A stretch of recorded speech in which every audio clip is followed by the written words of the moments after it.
Yo, yo, yo. Been a minute since I've been live, but here I am. I'm back. We got some UFC this weekend, a really good pay per view, kind of stacked. Heavyweight title fights are always exciting. Glad Tom Aspinall is back, taking on Cyril Gane. And then the co main, Vern versus Derna. Let me say that again. That's really embarrassing. Virna versus Dern, the co-main, which is sort of a center topic for this live video because now the future of the strawweight division sort of falls on the hands of whoever wins this weekend. Um, and then also the week before, we just had Manon win in a big way. Like before Manon knocked out Jasmine Jazz Divisius, or just Suda Vicious, however you say her last name. Um, it seemed very clear that Natalia Silva was like the clear number one contender, next in line for the belt for the winner of Weili Valentina. Now I don't think her title shot is secured anymore, and she might have to risk one more taking on Manon Fiorot. And that kind of worries me for Natalia because I do want her to get a title shot. I like Manon Fiorot as well. It's just we've already seen the Valentina fight. Valentina's getting older, and with her being a two-time champ on the second reign, I want to see her continually fighting fresh faces as opposed to people she's already beat before. So, but if Manon had just like won a decision against Jasmine, I think Natalia would still be number one. I think it would still be secured, you know? But Manon knocked out Jasmine, and now she's the number one contender. She's number one in her division. And Natalia's number two. So now we're kind of in a similar position where we were when Aaron Blanchfield and Manon Fiorot were both on like win streaks, and like it was debated between fans on who should be next between Aaron and Manon, and they both had to fight each other, and then Aaron risked it and ended up losing. And I'm afraid the same thing is going to happen to Natalia because I was a fan of Blanchfield. I still like Blanchfield, but I like was rooting for her to keep winning and to get a title shot. And then when she lost to Manon, I was like very disappointed. Like, damn, there goes that title shot. Even though I was interested in seeing Manon versus either Grasso or Val. Um, and we got the Val fight, which was pretty competitive. But now I kind of don't know what's going to happen at flyweight. I know we got the title fight between Weili and Shevchenko, but now I don't know who's next. And whenever some people start chiming into the stream, I want to know y'all opinions. Like what should be next? What should be next for the winner of Weili Valentina? And then speaking of, so of course we got the strawweight title fight this weekend. First time in years that the strawweight title that's on the line, it will not be at the hands of one of these iconic names who's carried this division for years. It won't be Rose. It won't be Joanna. It won't be Zhang Wei Li. It won't be Carla Esparza. It won't be Jessica Andrade. It won't be Tatiana Suarez. It's going to be Virna Jandiroba and Mackenzie Dern. And it's interesting because for like the last decade, for the last like almost 10 years, this division has been carried, like the title picture, its thread has been carried by Joanna, Rose, Jessica, Rose again, Wei Lee, um, twice, you know. Wei Lee, since 2022, has been on her second reign as strawweight champion. And if she wanted to, she could have stayed. She didn't have to move up and take the Val fight. We could be looking at Virna versus Wei Lee this weekend instead. But I think Weili knows she already completed her arc at strawweight when she dismantled Tatiana Suarez. And with whoever wins this fight, it just kind of begs the question, like, how is Virna or Dern, how are either of them going to carry this division's future? Like, if Virna Jandiroba wins, how much longer can we expect her to like hold the title? You know, she might fight Tatiana Suarez next. I think Tatiana's going to get the title shot. Realistically, I think she's going to be next in line. I'm not saying she's guaranteed to beat the winner of this weekend. Like, I do have my doubts after her last performance against Lemos, but strawweight without Wei Li just kind of seems like it's plateauing a little bit. It seems like it's sort of in like a plateauing position. And okay, if either Dern or Virna are champs, I mean the contenders that they're gonna have to face. I'll just like look through the rankings real quick.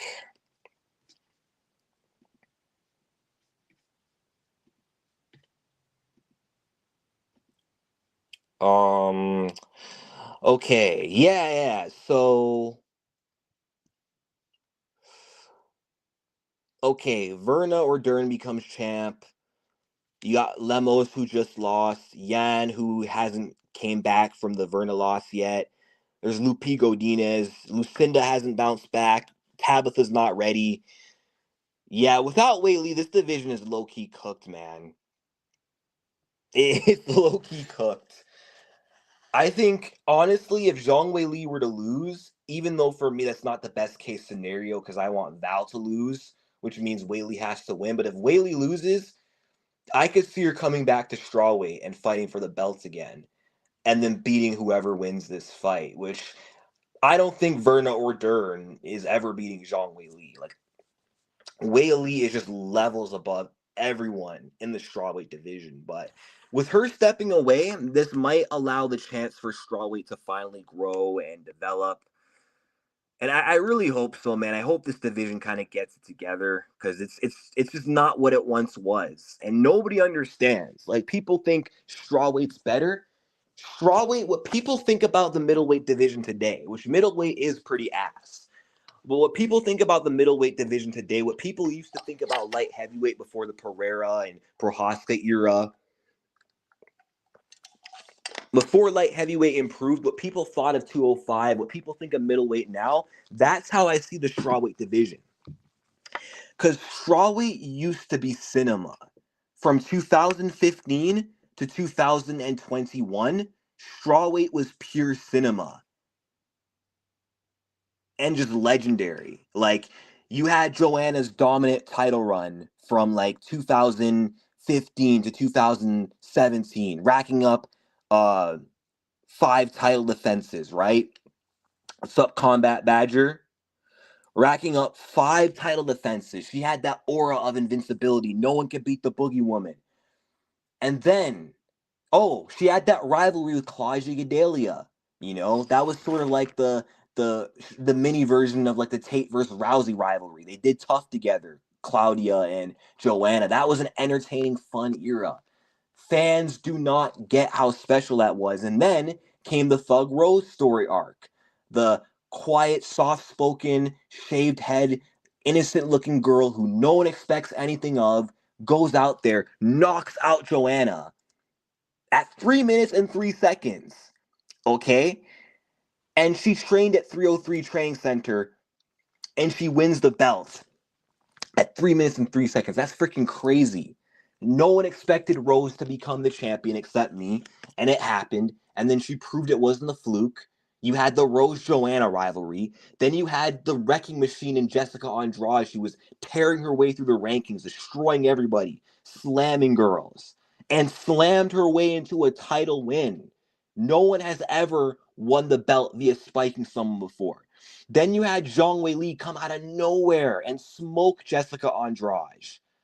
The dark horse, Wei Li becomes dark horse to world champ within a year. And then you had the Joanna Wei Li war. The build up to that was fun. You had the Rose Wei Li rivalry, like the upset, and then the rematch with the close decision. That wave of strawweight title fights was the best version of strawweight we've ever had. And now we're reduced to Virna Jandiroba versus Mackenzie Dern. All right, let me just read these comments. Okay. You think Manon gets a shot over Natalia for beating Jasmine when Silva beat Grasso, a former champ and number one contender? Is that what you're saying? I am saying that there is like a dangerous chance that could be the case because Manon Furo just bumped. She just bumped Natalia in the rankings. Natalia was the number one contender.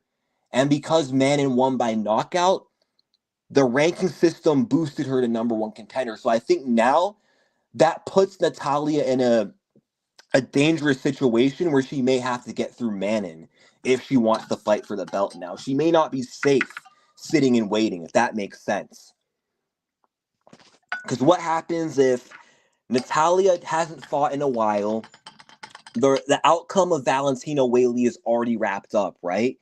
And the UFC, what are they going to look at? The inactivity of Natalia Silva or the fact that Manon just recently got a big knockout win as the number one contender? They might prioritize Manon if Natalia doesn't get active right now. That's what I'm saying. I want to be wrong, though, because I do want to see Natalia fight for the belt. I do agree. I do think Natalia should get it because she's on a win streak. She hasn't lost in like over a decade, undefeated in the UFC. If Val wins, you can market Natalia Silva against Valentina, the young up and comer against a dominant champion. We've already seen Manon and Valentina, so I do agree that wouldn't be fair.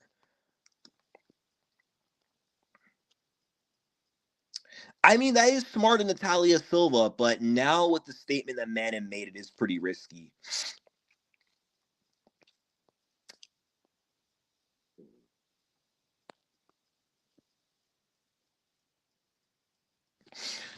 But what I'm predicting to happen though, I think Valentina's gonna beat Whaley.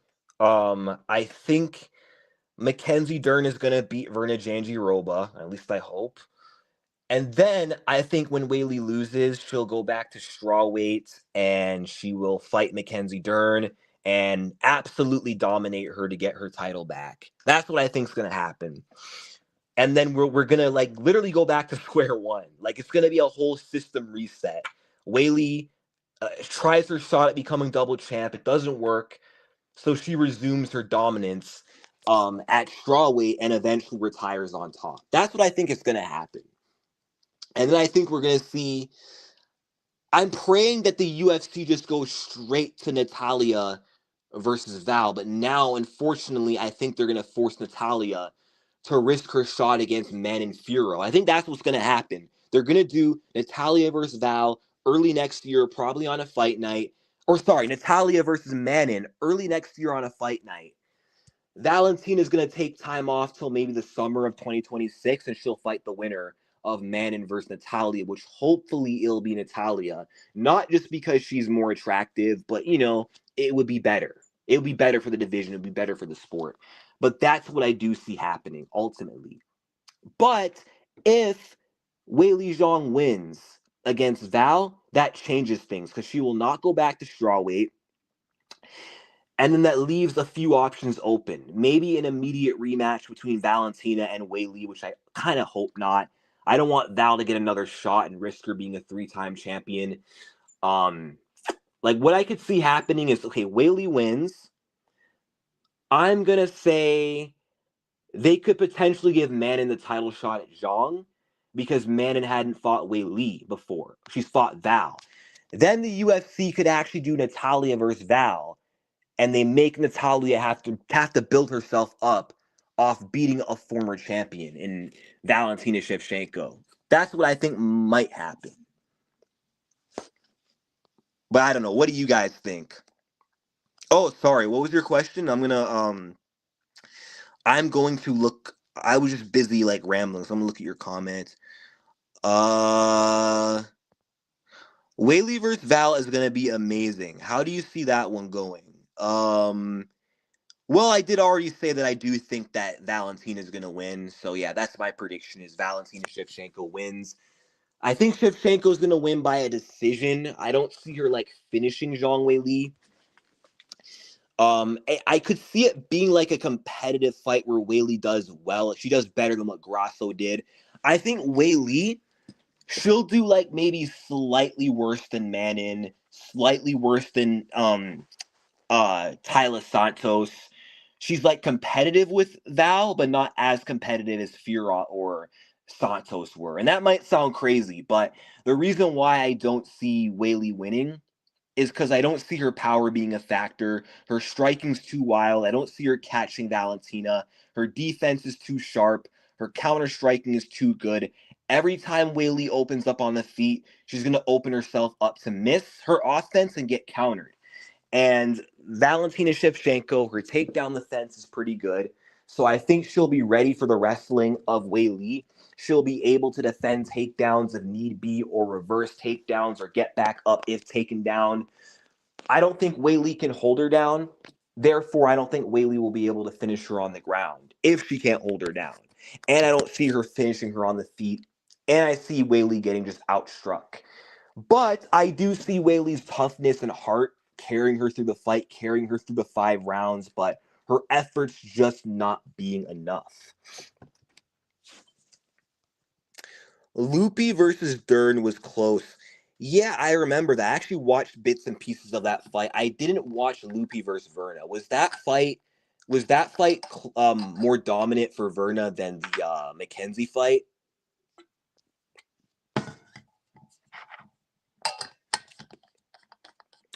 Weili might be able to reverse Val in some grappling exchanges, but that's about it. Yeah, I could see that happening, and I'm trying to think of what approach Valentina might take, because Valentina, she's a complete fighter. She fluctuates between the striker and then sometimes the grappler. Like against Grasso, she went full Dagestani mode in like all 3 fights, and it eventually won her the 3rd fight of their series. Against Andrade, she completely wrestle fucked her and destroyed her on the ground. Joanna, there was a lot of wrestling. I predict against Weili, she's not going to heavily depend on her takedowns as much as she did against Alexa. Because with Alexa, why she wrestled as much is because she knew takedown defense is a weakness in Grasso's game. Grasso is dangerous as fuck on the feet and has the ability to threaten her with her boxing. So she knew this is where Alexa's weakest. This is where I have a chance at being very decisive, right? Whereas against Weili, I think she's very confident in her ability to be in control on the feet. So I don't think she'll feel like she needs takedowns necessarily. Like she'll go for them when the opportunity presents itself. But she's not going to make it a complete point to maul Weili on the ground. And I do think Weili, because she went 5 rounds dealing with Tatiana's wrestling, I do believe that her takedown defense, her get up ability will be good enough to withstand the takedowns of Val, because obviously Val isn't as good of a wrestler as Tatiana Suarez. I'm not excited for whoever wins this weekend's card. Not excited for Gain Aspinall. How come? Val takes everyone down. Grasso isn't that dangerous on the feet. She was getting picked apart by Joanne Wood. That's an exaggeration. And who cares, because she subbed her anyway.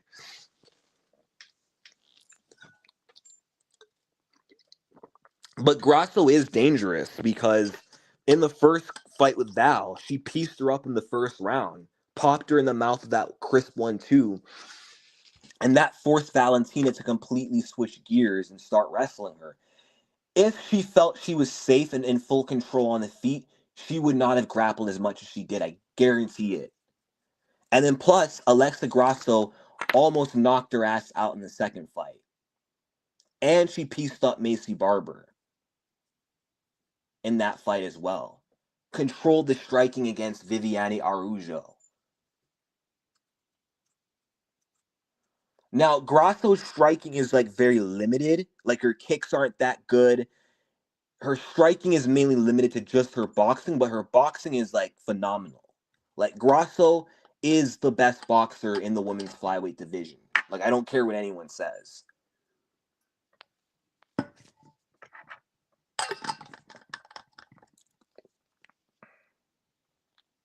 Who do you think is gonna get the who do you think is gonna be the first to initiate a takedown, Whaley or Val?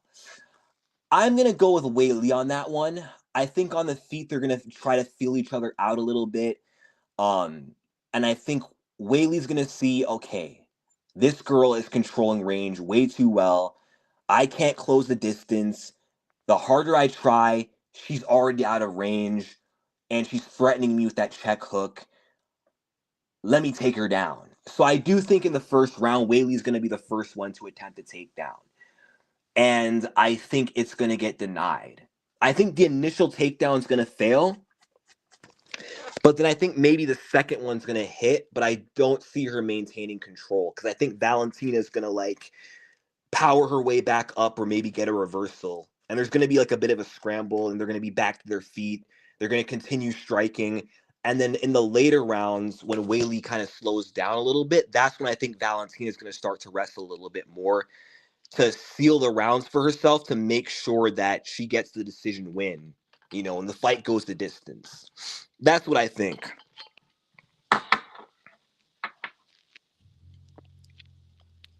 Yep, exactly. She sets her punches up way better than Zhang. Danny Barlow. Yeah, I guess that's unfortunate that he got cut. Whaley is levels above Grasso and Mayo. She's explosive, has more ground and pound, and more power on the feet. I don't disagree. Like, obviously, like, Whaley is the better fighter than Alexa Grasso, but she's not the better boxer than Alexa Grasso. Like, there's a difference. She hits harder, but I don't think her power is going to be that much of a factor. Like, there's a reason why Grasso was able to connect on Val the way she did, and why Whaley might have a harder time connecting on Val. Like, Grasso is more precise and fluid with her hands. Whaley is a lot more obvious and predictable, and she relies on a lot of explosive movements and loads up every time she throws a strike. So Val's gonna see it. She's gonna see everything coming.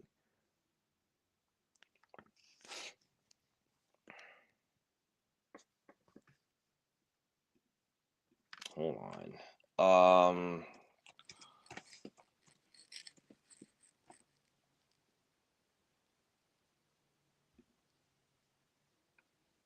He was only 19-2.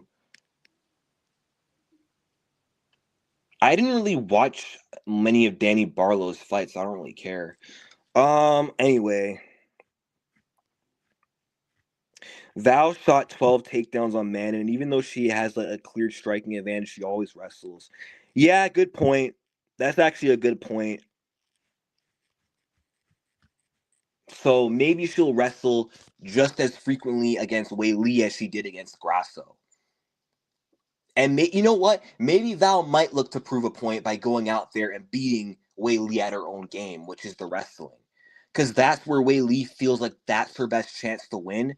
With someone like Val's ego, she might show her, even in this area, you can't fuck with me. Even where you think you're strongest or stronger.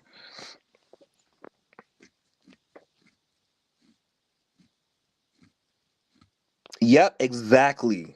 Manning couldn't take her down at will, couldn't keep her down.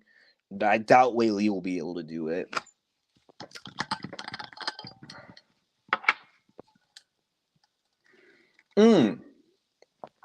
I noticed that too. Like, Whaley's training with Alexa Grasso, Valentina's training with Tatiana Suarez. That's actually kind of interesting.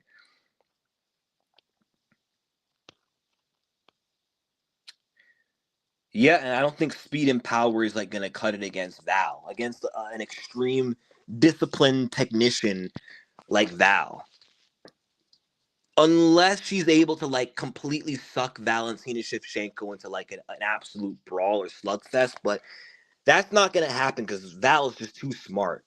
She's not gonna make that same mistake that Joanna Jędrzejczyk made, where Joanna basically went out there and wanted to go to war with Wei, which is ultimately why she lost the fight. Like, if Joanna could have been more disciplined and prioritized safety over taking risks, She could have avoided getting that boil on her forehead. And judges, they were looking at that hematoma, that Megamind look, and they're like, okay, she's taking more damage. And that's why the fight ultimately went to Zhang Weili.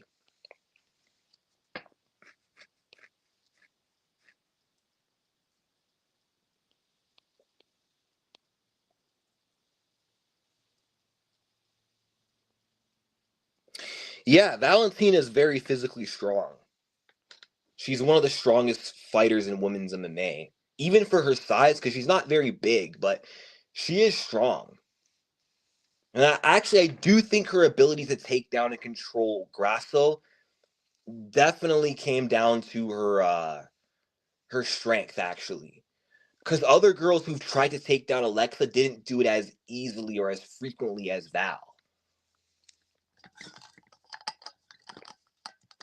And Jessica Andrade, especially in her prime, was very, very physically strong. Very strong.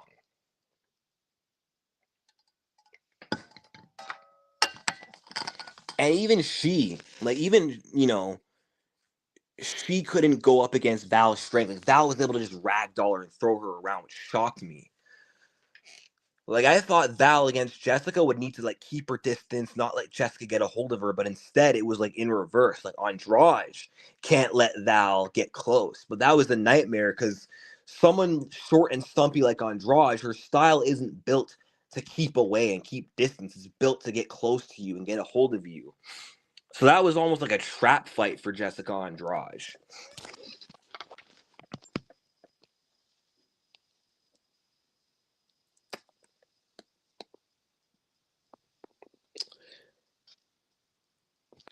But nobody realizes how good we had it at strawweight earlier, like I was talking about. Because in my community post, I mentioned how I was like binge watching. I was like going on a full marathon of these classic strawweight fights that like got me through so many stages of life and stuff like that. And so many people came in and was like, no, this division's better. Yan Xiaonan and Virna and these fighters of today would beat the fighters of back then, which I don't agree with, but that's not what I'm even trying to argue. It's just you can't look at me and tell me that there's no way that Rose versus Jessica in 2019 was way more exciting than Virna Jandiroba versus Mackenzie Dern. You can't look at me with a straight face and say Joanna versus Weili 1 had less anticipation than Virna Jandiroba versus Mackenzie Dern. You can't tell me that any Thug Rose title fight had less anticipation than the fight this weekend. You can't look at me and tell me that every time Weili was putting her strawweight title on the line, people cared and people wanted to actually watch her fight. They were interested because of Zhang Weili. I still hold on to the belief that strawweight is not what it used to be. Flyweight though is good. Women's flyweight has improved because I remember like women's flyweight, like from like 2018 to 2022 was a terrible division. It was horrible. You had like Jessica Eye as your number one contender. Caitlin Chukagan is the number two contender. Cynthia Bum Calvillo was like a top three contender. Like that division was cooked. And Val was just carrying that division on her back. And then like 2022, the division kind of opened up when Val had that close fight with Santos. And then he had Santos as a top contender, even though she left soon after. You had the rise of Blanchfield, and Grasso became champ in 2023. You had the rise of Manon Furo, Rose adding life to the division at flyweight. Like, now flyweight is good. From 2022 till now, women's flyweight is exciting. Strawweight needs to catch up.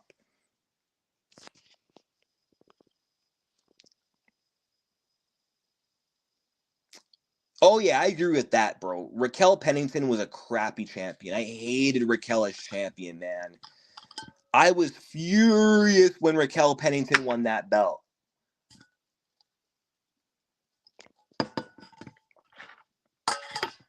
Like title wins that made me angry in women's MMA. I mean, I was pissed when like Jessica Andrade slammed Rose on her head. I remember like leaving the B dubs and flipping off the screen when Andrade got the belt because back then I was like at my peak of being a Rose fan, But that was nowhere nearly half as bad when Carla became a two-time champion after a stinker of a fight against Thug Rose. And then of course Raquel Pennington getting the belt. Those were like wins that like made me so pissed. Like that was a complete L that these two became champion, Because it just gave the division such a bad rep.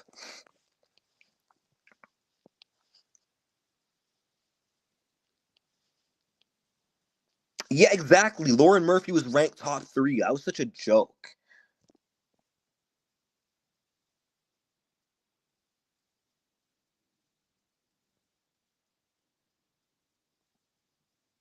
Jalen Turner versus Edson Barboza got announced for 323. That's pretty interesting. I wonder if I guess Barboza's returning to the lightweight division. I'm not sure how that one's gonna go. And I'm kind of worried, like, man, if Jalen Turner loses, what if he just goes back into retirement? Because the fact that he thought of quitting the sport when he lost to Renato Moicano, and then he, gets subbed by Ignacio Bahamondes, the fact that he just quit entirely off 2 losses, that makes me think this dude does not have the mental fortitude to handle losing fights or being on a losing streak. So if he loses again, I'm kind of afraid that he's going to just mentally quit on himself again and just leave the sport for real this time, which makes me kind of root for Jalen Turner in this fight now. And he could lose. He could lose. I mean, I could see Turner beating him through a lot of pressure and maybe like overwhelming Edson Barboza with volume output. That is kind of how you do beat Barboza, but Barboza's dangerous with those kicks, man. His leg kicks, his body kicks. I could see him having a Dan Hooker type performance on Jalen Turner.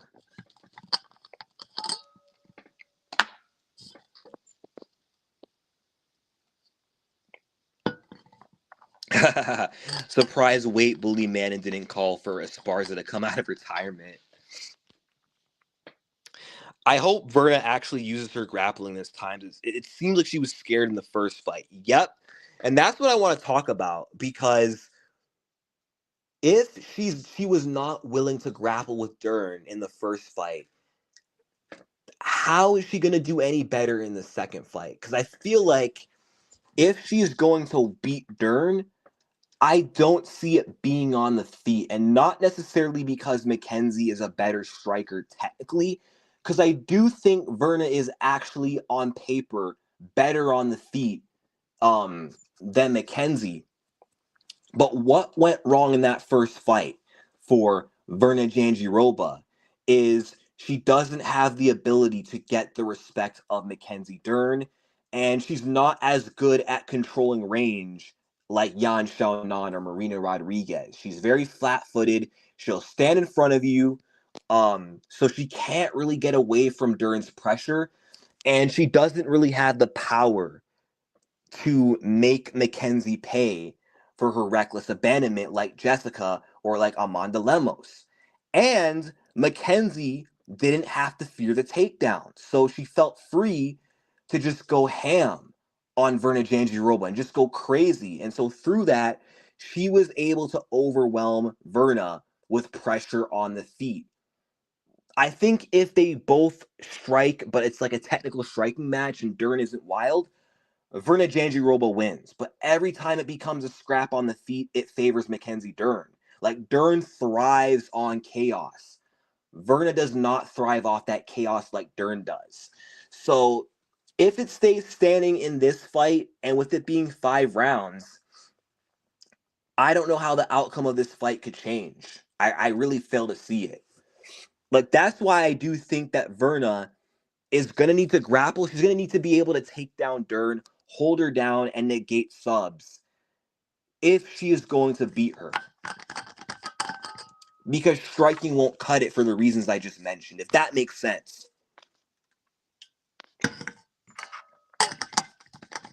And that's ultimately why I'm actually going with Mackenzie Dern to beat Virna Jandiroba. And I know a lot of people are going with Virna. A lot of people are riding the hype of Virna because she's on a 5-fight win streak, and she's more consistent than Dern. But styles make matchups. And if Virna was scared to engage with Dern on the ground, that's for a good reason then. It's because she knows that this girl could submit me. I think she has that kind of awareness. And there is a good chance that Dern could maybe be the first person to sub her the longer they stay on the ground. And let me check, was Rebus ever submitted before she fought Dern the second time? Hold on. But I just think stylistically, Mackenzie's a nightmare matchup for Virna. Hold on. Has she ever been submitted? She's only been submitted once. So Rebus has never been subbed until she fought Dern. And that says a lot. That says a lot. Now, I know Mackenzie Dern couldn't sub Yan Xiaonan. I know she couldn't sub Lemos, who Virna subbed. I know she couldn't sub Marina. And that's actually why I'm not picking Dern to finish Virna. Because Virna has never been finished before.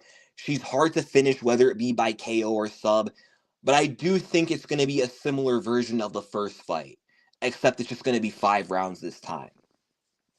Now, unless Vina or Virna Jandiroba can do something different on the feet to where she can actually somehow get the respect of Mackenzie, I think the outcome remains the same. Dern is the nightmare matchup because on the feet, she's more scrappy and she's got the confidence and no fear of consequences to press forward and overwhelm Virna, and she's got the submission threat off her back to prevent Virna from being able to use her wrestling that makes her so effective in other fights. Wait a minute. Really? Oh yeah, Barboza won. That's right. That's right. You're right about that. Okay. Turner should be able to beat Barboza. I hope so. Yeah, but the reason why Manon wanted to fight Rose is because Rose literally wanted to move up to flyweight. That's why.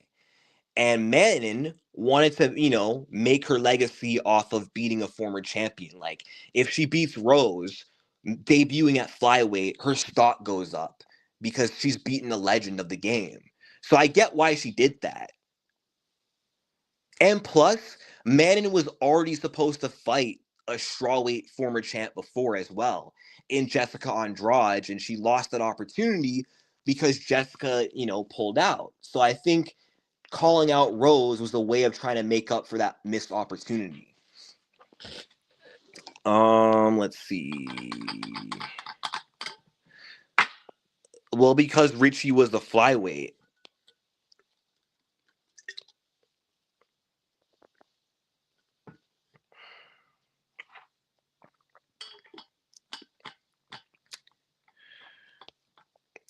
I hope Virna has worked on her cardio because we've seen Dern go 5 rounds before, but can Virna survive 5? Can she go 5? That's the question. That's the question. Let me look through her history. Virna Jandiroba, has she ever gone 5 rounds before? I know she's a former champion in Invicta. So let's see.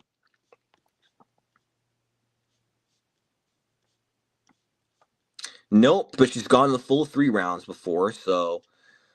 But does Virna have cardio issues, though?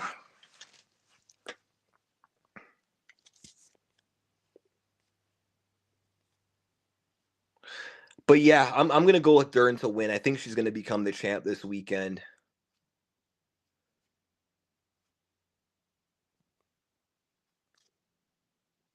I think even though on paper Virna might be considered a more top-level fighter and she's more consistent, stylistically, I don't know if she can overcome Mackenzie Dern.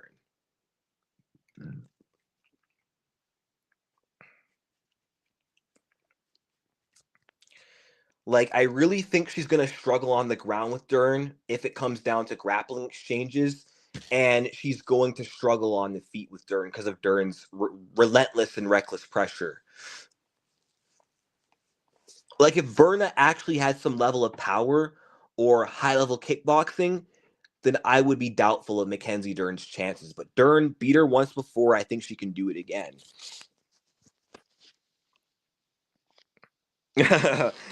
Hey, they might be. They might be long lost siblings.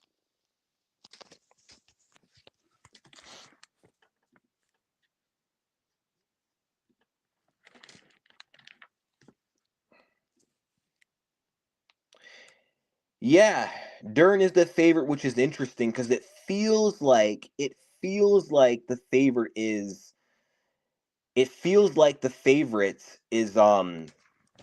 Virna, because so many people are picking Virna and sleeping on Dern. Like it's actually crazy to me. It's crazy to me how many people are sleeping on Mackenzie Dern.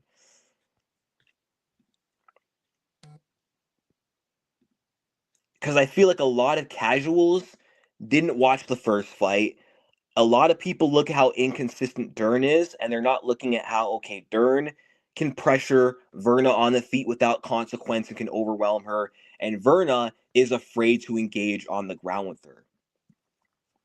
Like, if Virna was fighting anyone else this weekend, I might pick her to become the champion. Like, if she was fighting Tatiana, that's a pretty tough matchup for her, but she'd have a chance because Tatiana's no threat off her back. Tatiana's striking isn't really good, and Tatiana would look to just take her down, and Virna has like really good takedown defense and will be tough for Tatiana to take down.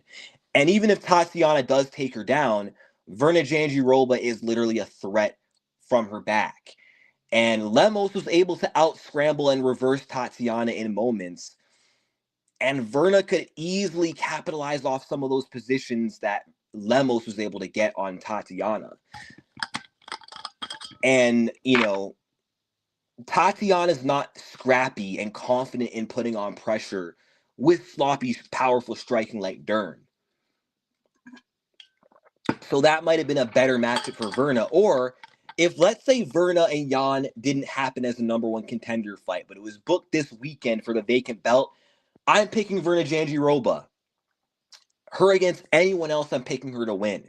Because with Virna Jandiroba against Tatiana, even though I would want to pick Tatiana, Virna would probably be favored to win that fight because she's more well-rounded, more ways to win. Only has to worry about Suarez's wrestling against other contenders. Other girls are worried about the takedowns of Virna Jandiroba. They don't want to go to the ground with Virna Jandiroba. Virna's confident knowing she can dictate the fight with the threat of the takedown. But against Dern, she loses that edge stylistically. Virna is getting the upset in my O. I mean, honestly, if Virna wins, I don't really see it as an upset, even though she's the underdog. Because so many people are already expecting her to win anyway. Like, if she wins, what was supposed to happen happened. That's how I view it. If Dern wins, it will feel more like an upset.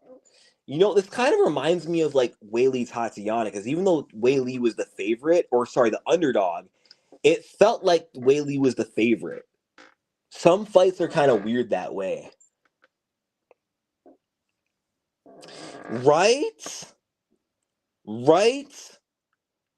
The fact that Mackenzie Dern lost to a washed Andrade pisses me the fuck off, bro. Cause like I was ready to be done with Jessica. She was on a losing streak. I was looking forward to, Mackenzie Dern finally getting some consistency and, uh finally getting some consistency and getting a win over a former champion and maybe getting a title shot. And she just had to get knocked out by Jessica.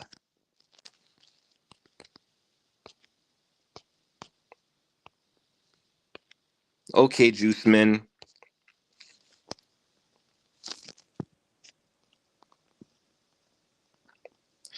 I think it's 50-50, but I don't really care about this fight. I don't blame you. Not many people do care about this fight.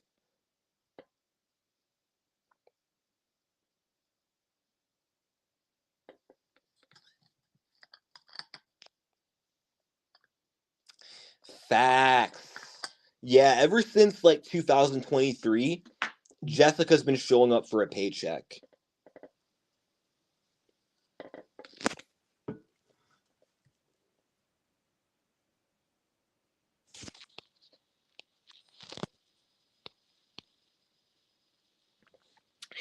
Yeah, I don't know what happened to Jessica Andrade. I feel like a lot kind of fucked her up a little bit. Because she was on a run. Like after Valentina Shevchenko like destroyed her, Andrade was still Andrade. She came back, destroyed Calvillo like it was nothing, and then she went out there and standing arm triangled Amanda Lemos. But I think what ruined Jessica Andrade was some of her stupid, poor career decision making choices, right? But her back injury when she was supposed to fight Manon, which let's be real, Manon would have beat her ass, but still, she gets a back injury which affected her, I think, physically. And then she had like a long layoff, the longest layoff of her career, I believe. Going from the Lemos fight to the Murphy fight, and then taking the short notice fight against Aaron, which she shouldn't have taken and she wasn't ready for. And then thirdly, the divorce with her wife, like the chaos, the legal chaos of the whole divorce situation with her wife. I think the stress of the divorce got to her psyche, and plus the back injury. I think physically the back injury changed her, and I think mentally the divorce changed her. Because then she just started fighting and started being so active in 2023 so she could pay off that divorce. And not so much because she cared about the fight itself. Like when she fought Calvillo and Lemos, it was because she was in it for the fight. She was coming for blood. She was coming for redemption after getting destroyed by Valentina. She was coming for the title in the strawweight division. And that's why she took the Lemos fight. She was focused on destroying Amanda Lemos. Now, I don't know why the heck she took the fight with Manon. Made no sense whatsoever. But she took that fight, then gets a back injury, then comes back, and instead of going back to strawweight, stays at flyweight and fights Lauren. But by that point, issues with her wife, legal issues with the divorce, and then that's why she takes the Blanchfield fight. And then she doesn't take time off from that loss to mentally recover and regroup. She's like, nope, I'm going to come back right away against Yan Xiaonan. And then when she came back, you could just see something was off about Jessica Andrade. Like her spirit, she just didn't seem like she was there. And how she just fought so weird and then got knocked the fuck out. And then she came back against Tatiana Suarez when she wasn't ready to fight. But oddly enough, when she came back against Dern, she actually seemed like herself again. She actually seemed like an Andrade who was physically and spiritually present again. And by that point, I do think she told Joe Rogan that the legal issues with her divorce was already solved. And that's probably why she came back on Demon Time against Dern and was able to perform as well as she did. But then, of course, the collapse continued. Bro, I was waiting backstage. Oh, my bad. I'm so sorry. I was not paying attention. I am so sorry. Hold on a second. I invited a guest. Wait.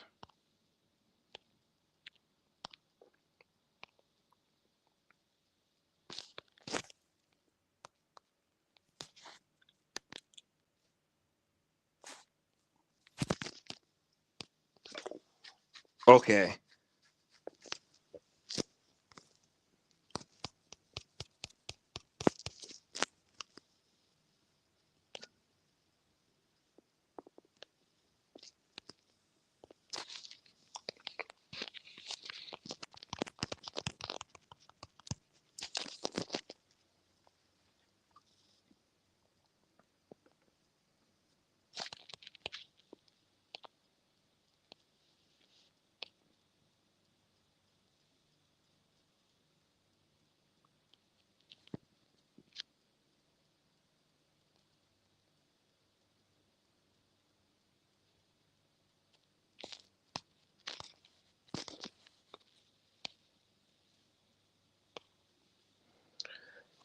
Tony Ferguson said he could be on his way back to the UFC. He said he wants to fight on the White House card against Conor. Making up for lost time, eh?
That would be interesting, though, if Tony came back to the UFC and he actually got the fight with Conor.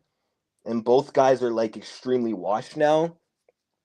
I mean, McGregor would probably win at this point just because Tony is not in his prime and Conor's not salt poppy. But I wouldn't mind seeing that fight because Conor and Tony was a fight I've always wanted to see. Like, dating back to 2017, I've always talked about that matchup, speculated over that matchup, and always got frustrated when Conor McGregor like didn't want to fight him because I'm like, damn, that would be such a good challenge for McGregor.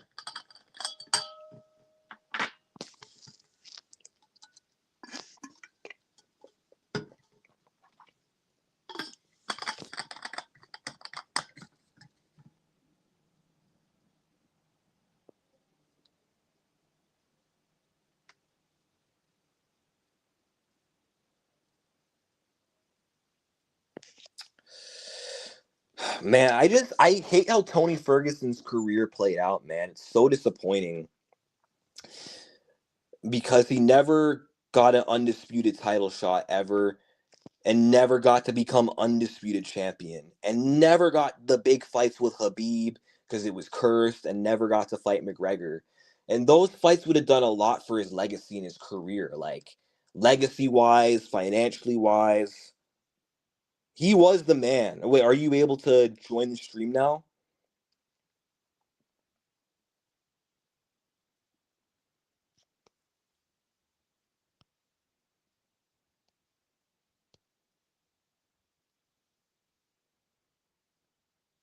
Are you good to join the stream now, Juiceman?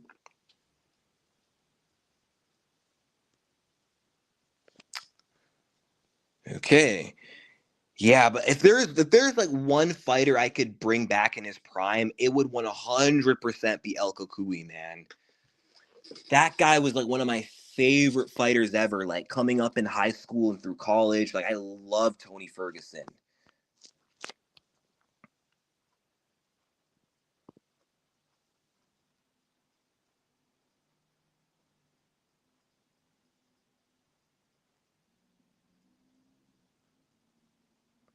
Yeah, they did, and so did Fate.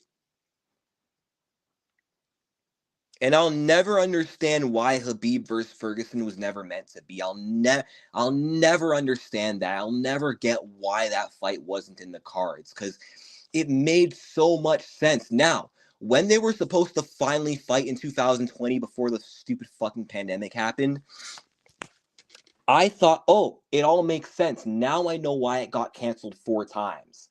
It's because they were always supposed to fight in 2020. Both guys were supposed to win 12 fights in a row, go through the whole division until there's nobody left, until they fight each other. And then they'll fight in 2020 to decide who's the best lightweight on planet Earth. That's what I thought was meant to happen. And then, now this is actually Habib's fault, because Habib is kind of dumb and rigid sometimes. Khabib decided to leave the United States and go to Russia and get trapped there by the government, when he could have literally got accommodated by Dana White in the UFC and stayed somewhere in Vegas and waited till the UFC announced a venue for UFC 249 in Florida. He could have waited, and Tony and Khabib could have fought in May. But Khabib left to Russia, couldn't leave, and of course, Justin Gaethje takes the Tony fight and ruins the fight with Khabib versus Ferguson. And now I wish Tony Ferguson didn't take the fight with Gaethje and just waited for Khabib at UFC 254.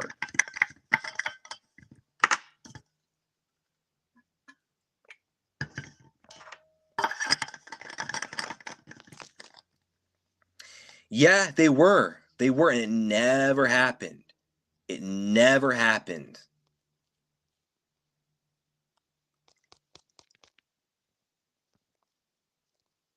All right, hold on.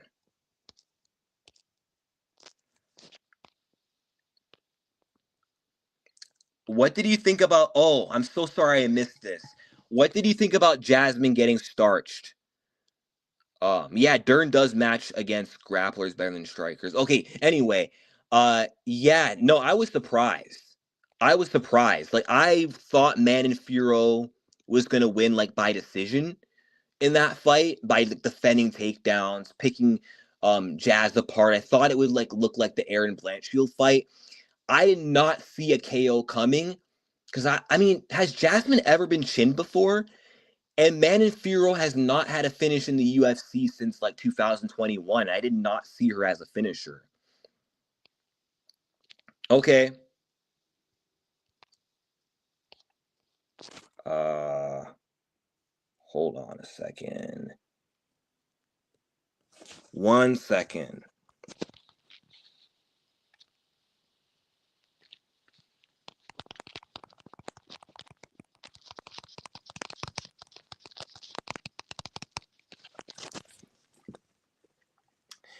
You know, maybe I'll switch to my laptop and it might make this thing a little easier because I'm kind of confused. I don't know what the heck I'm doing.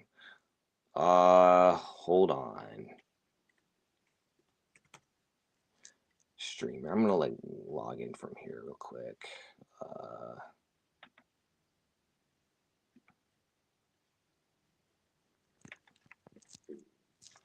You know what? Hold on. What if I just join? Hold on. Oh, wait, hold on. I got it.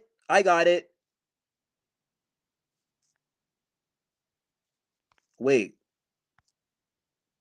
Oh, that's what you do. Okay, I figured it out. All right, what's up, guys? What's going on? Yo, what's good? Not much. What's good, Tehran? Tehran, that's how you say it? Uh-huh. Yeah. Oh, what's good, Tehran? Oh, showing love. What's good, bro? What's First going time on, hearing your Q? voice. Who? Well, both of you actually. Yeah, Man, man. like I was saying in the comments, I feel that the UFC cheated Tony Ferguson. They never wanted Tony Ferguson to be champion anyway. Facts. That's what I think.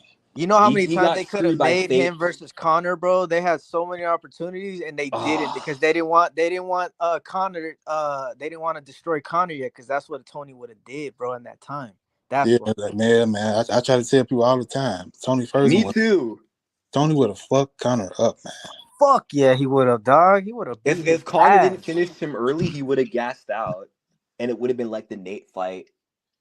Connor only had one way to beat Tony Ferguson, and that's knocking him out in the first round. And if he couldn't do that, his ass gonna get drowned. And you That's wasn't doing right. that to Tony back then, bro. And that time you was not doing that to Tony, bro. You weren't. Nope. But but see, but you let Connor fanboys tell it. Connor don't duck nobody. Man, Connor ducks on the first He like, ducked Tony like the plague, bro. yeah, he did. But you let them tell it, man. Like Tony, Khabib, it shouldn't have been Khabib versus Tony booked at UFC 223. It should have been Connor versus Ferguson for Connor's undisputed belt for both guys to unify their titles after Tony beat Lee. But Connor right. was like so willing to just, sit on the belt until he was forced to vacate because he just wanted no parts of Tony. Son of a bitch, man. Like I realized, like when Tony went on that losing streak, that's when Conor went to start talking shit to him. But Yep. Yeah. He was quiet when Tony was in his prime. before Hey, that, hey, hey, Teron, real quick. It's on that. Okay, it was like with like okay, just like you said, all of a sudden when Tony was going on that losing streak, all of a sudden you hear Tony's name out of Connor's mouth, and it was the same with Jorge too. Not to glaze Jorge, but like bro, Jorge was calling him out during 2019 when Jorge was knocking Yep. motherfuckers out. Connor would never said Jorge's name, and that's how it was with bro.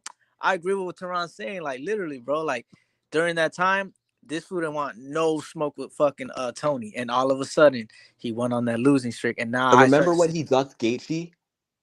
Oh yeah, yep, that too. to That's fight, to another one. fight, to That's fight, to another He one. fight, ducked to fight Gaethje Donald, for to fight Donald Cerrone. Cerrone. Yeah, like what? Yeah. Really? Like Cerrone, man? Like what the fuck is that? But Yeah, that That's one was thing cheating. I wonder is if he's unwilling to fight guys like Prime Masvidal, Prime Tony, and Prime Gaethje, why was he so willing to fight Prime Khabib Nurmagomedov, who's like an even worse matchup than like all three of those guys? Because he was passionately calling out Khabib, saying he wants to fight Khabib and I'm gonna didn't tell you, duck Khabib. I'm gonna tell you why. DJ, he chose to be because he know he won't take that much damage fighting to be. He know he get fucked up by that's a Judge good point. Gaethje or Tony Ferguson.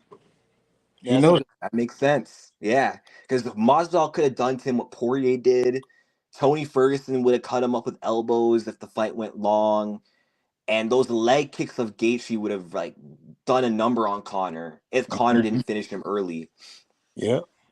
And what's crazy is that all those potential, all those fights, right? The Gaethjes, the Fergusons, the Masvidal during that time, those were money makers too. But the thing is, in my opinion, I think the UFC was just scared to lose Connor because Connor was the one that was bringing in, I guess, like the most, like whatever you say, the revenue, the money. You know what I mean? So they weren't Yep. trying to destroy that. So they were trying to keep Connor safe.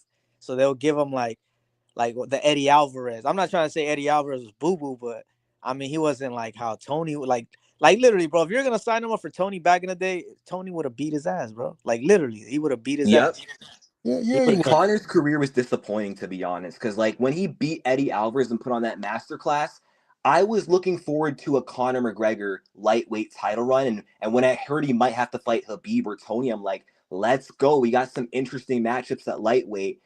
And then instead, this guy like takes a full year off, boxes Floyd, waits till he gets stripped, and I'm like, those 2 years he spent out of the game, he could have spent actually improving in MMA and giving Tony a chance or Habib a chance a little sooner Mm-hmm. instead of just going into hiding it and fighting Mayweather.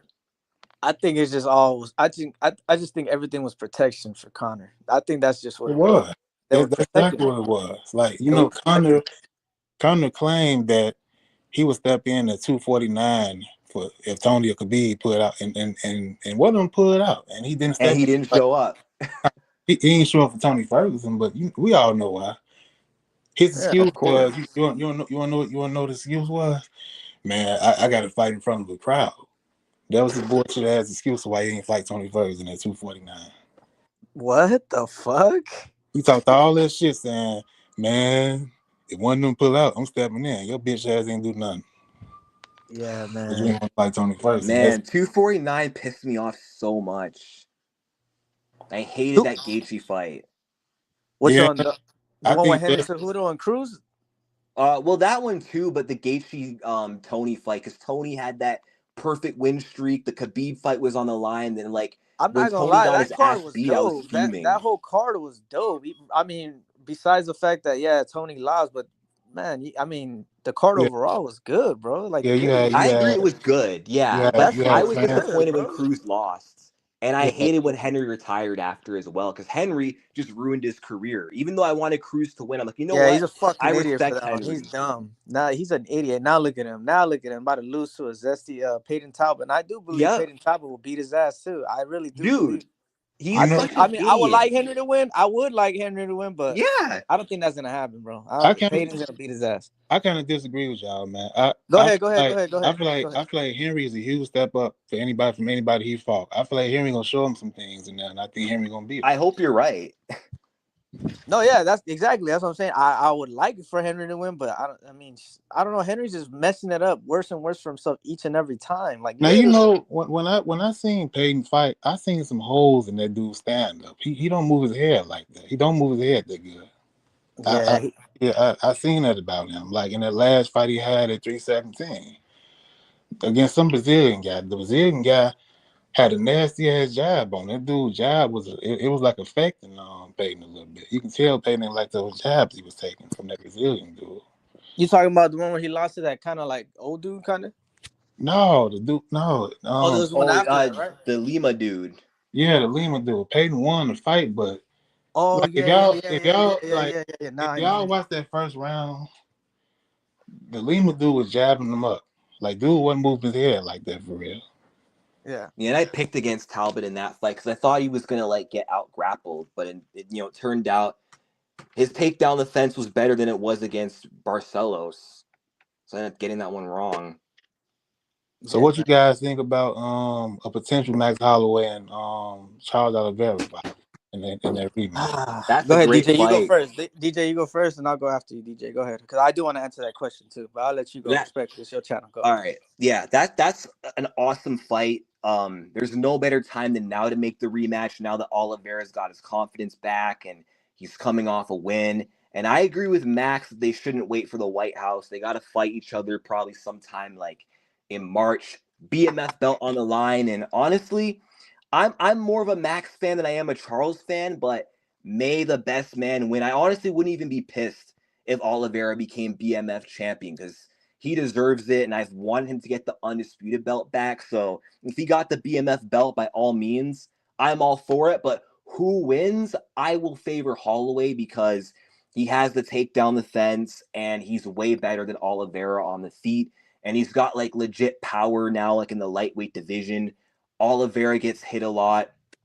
And yeah, if Oliveira can't take him down and use his jiu-jitsu, I really think he's going to struggle on the feet. That's But what do you guys think? me now to answer that question. That's Ron, the Charles and the Max, right?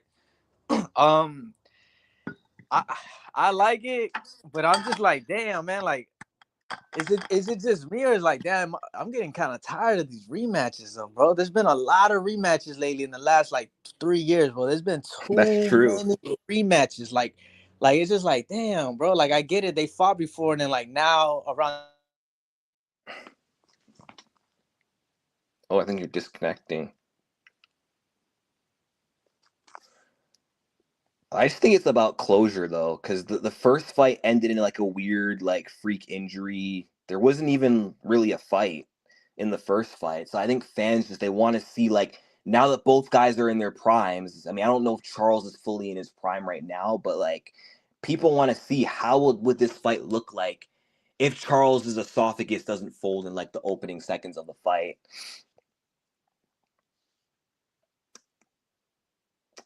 I wonder what happened to Juiceman though.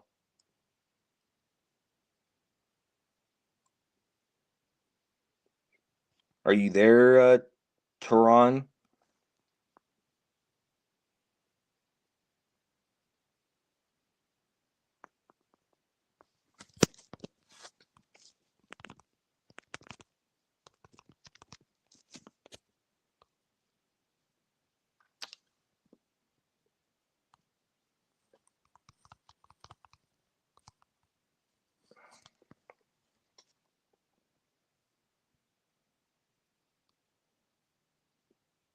Toron? Toron. Okay, so I guess we had some technical difficulties and Juiceman is out of the stream and I don't know what's going on with Toron. I don't know if he's muted or what. So now it is just me.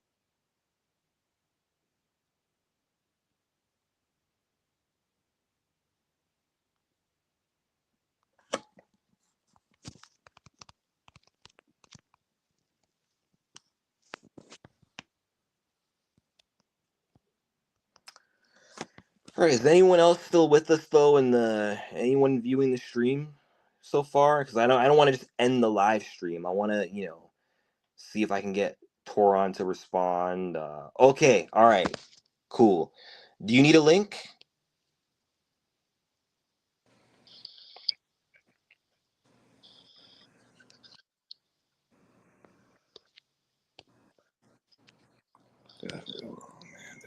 Yo, where did you go?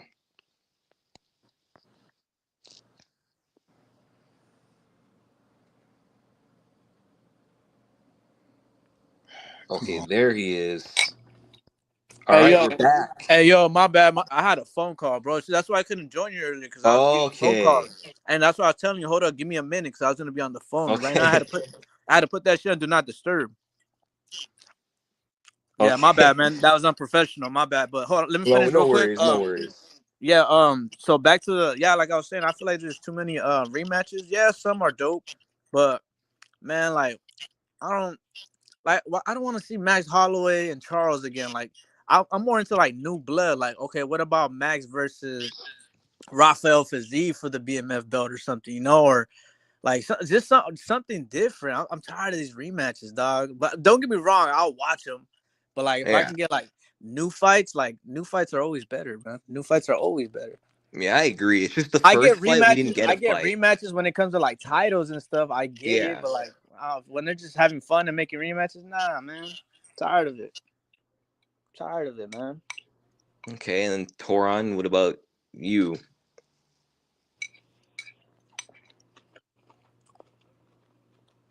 Toron still there?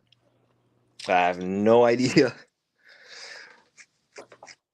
Yeah, I mean, I hear what you're saying about like the rematches, but I feel like this fight kind of has to happen because like their first fight ended in like a freak injury, and like the fight barely even got started.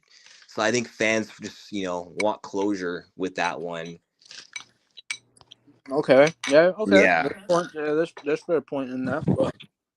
Yeah. Can you guys hear me? I'm back now. Yeah. We hear you.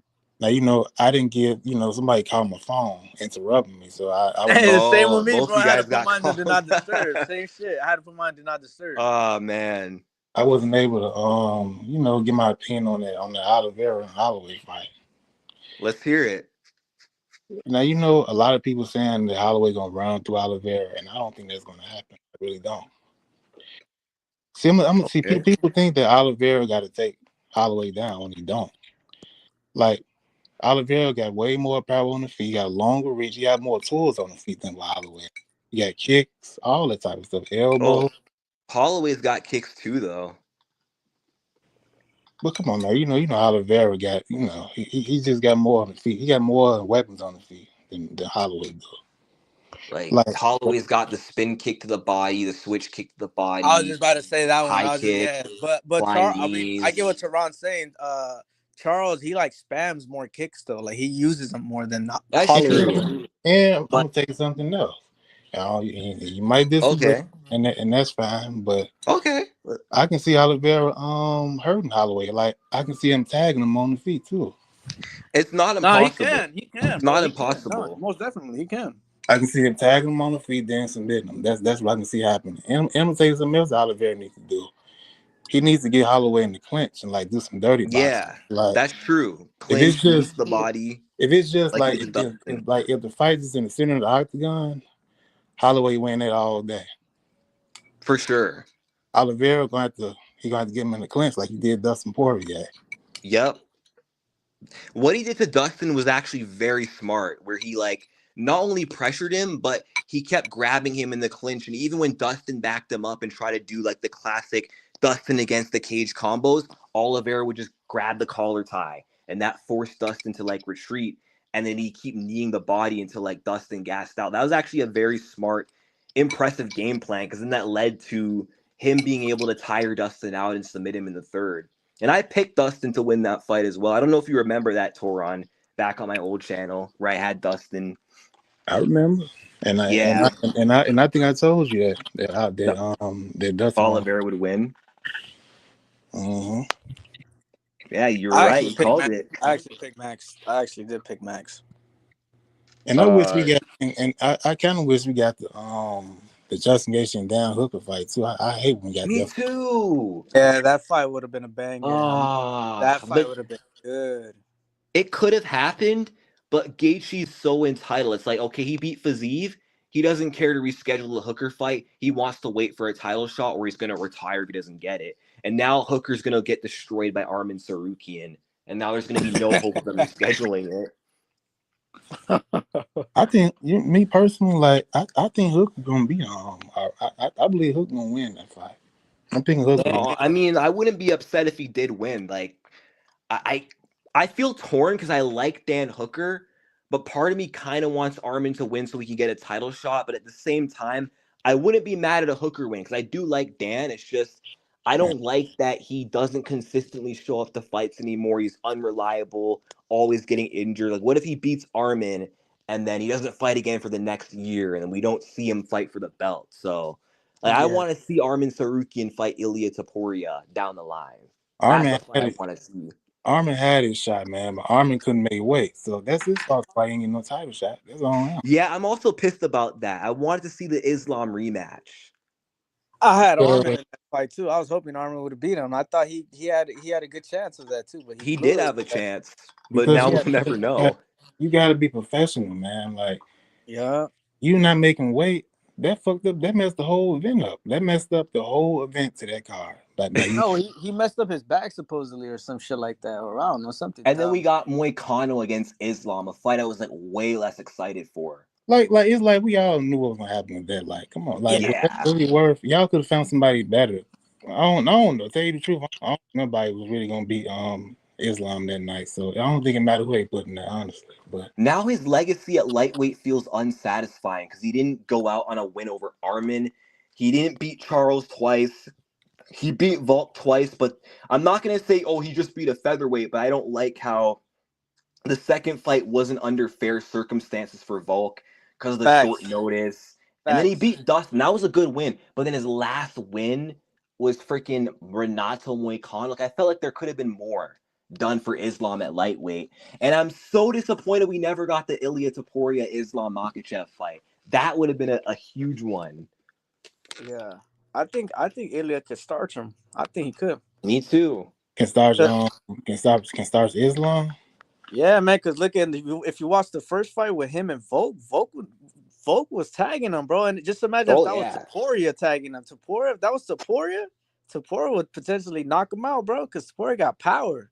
And he That's was what I'm getting saying. tagged by Dustin too. I'm not saying I'll put all money in on Taporia beating him. I'm just saying, like, bro, if Volk damn near beat Islam that first fight, and if that was Taporia would have finished him. I can And see. that was, I mean, I get what y'all saying. Volk 'Cause, dropped like, him too. I watched yeah, that Volk fight, did and drop him. Volk did y'all drop him right. towards the end. I agree because like if Volk is sitting up there hitting you like that, just imagine what Taporia do to him if he hit him clean like that. So Yeah, I get what y'all if the fight goes in that direction only, you know what I'm saying? Yep. right. But if Islam just goes right for the double leg, yeah, it's just never mind. Goodbye to Hey, that story. You know what I mean? But like if that speak, fight Yeah. goes in that way, yeah, I think Taporia starts him. and speaking One of thing I want. Taporia, go ahead, man. I'm sorry if whoever wants to say something. Okay, I was just gonna say, like, because we were talking about Connor earlier and Yeah, stuff. People compare Connor and Ilya, but one thing that I've been saying is I think this might be a hot take. I think Ilya is actually the upgrade from Conor McGregor in many different ways because he doesn't just run away from the sport every time he wins the belt. Like he's sticking around to defend his titles. Okay, he Yeah. defended his featherweight belt before leaving. Okay, that's a Uh-huh. W. Yep. Became a double champion, and he's gonna defend his lightweight title. He's not gonna Yeah. take time off and go to boxing. And plus, he's more well-rounded than Conor McGregor as Yep. well. Like he's Yep. got a more complete skill set. He's got cardio for 5 rounds, dangerous every round. He doesn't have a grappling weakness like Conor McGregor, and he doesn't duck challenges like Conor Facts. McGregor, Facts. and he's not as protected as Conor. He doesn't take Yes. shortcuts Yes. like Yes. Conor. Yes. So Damn, my boy cooking. Go ahead, bro. Keep yeah, going. yeah, My that's boy that's ultimately what I think. Connor, maybe name value wise, he's got hey, more to offer because he's a celebrity. But I, yeah, Ilya, I think, is a better version in my opinion. I gotta get on over here now, y'all. I gotta go somewhere now. All right. Hopefully next time we go live again, we'll be able to do this again. Oh All right, yeah, Javon. for Good one, sure. dog. Have a good one. All right, Juice. All right, y'all. Yeah, be safe out there, bro. Peace. All right. Nah, hey, that's facts though, DJ. That's facts. Like he's not as protected as Connor is, bro. No, yeah, Yep. that's a big fact right there. Me personally, bro. Just before you even saying that, like I'm like, let me see if he's gonna say what I've been saying, like, because I've been Great saying that minds to think myself too. alike. I think Taporia he's better than Connor, bro. Like he's better than because like look, okay, got the belt from who? Jose Aldo, right? Yep. He got the belt. Jose, I'm not saying he was garbage or trash, but Jose Aldo was a lot smaller than Connor, though. He was a lot Yep. smaller than Connor. Real shit. Like he's smaller than Connor. And then Connor comes back and they give him to Eddie Alvarez. Eddie Alvarez is Yep. not. He's not no Islam Makachev or you know what I mean. So Exactly. yeah. So Connor was placed at the right time, right place, right time. You know what I mean? Oh, totally. Yeah. Like literally, that's what I think. And Taporia, it's hard. Like, look, he had to get the belt from Volk, and Volk, when he got the Oh belt from yeah. Volk was still the man, even though he got knocked out by Islam. But Volk was still defending his featherweight title. No one took it, Totally. and he knocked him out, bro. He came back, Mm. he knocked out Max, bro. Knocked out Max Yep. after Max knocked out Justin. So that was like crazy. And then comes back and knocks out Charles, bro. Like, come on, bro. You can't. Something Taporia is Connor better than didn't do. and he's undefeated. Mm-hmm. Yeah, bro. Like, yeah, Taporia, he is level. He's on a different level than Connor. Just Connor knew how to talk and sell fights. That's it. Yeah, But and I think Connor needed mental warfare too to beat Jose Aldo because Aldo mentally wasn't in the right yeah, place and mentally he was Aldo broken. lunged too Mentally he early. was broken. He was broken. Yeah, for Yeah. sure. Connor broke him already mentally. Yeah, that's what helped him out in that. That's why And he had a gift for that. yeah, and Ilya, he didn't need to play mind games to beat Nah. Volkanovski. That's the difference. And I think Volk probably would have beaten Prime Connor as well, especially at featherweight.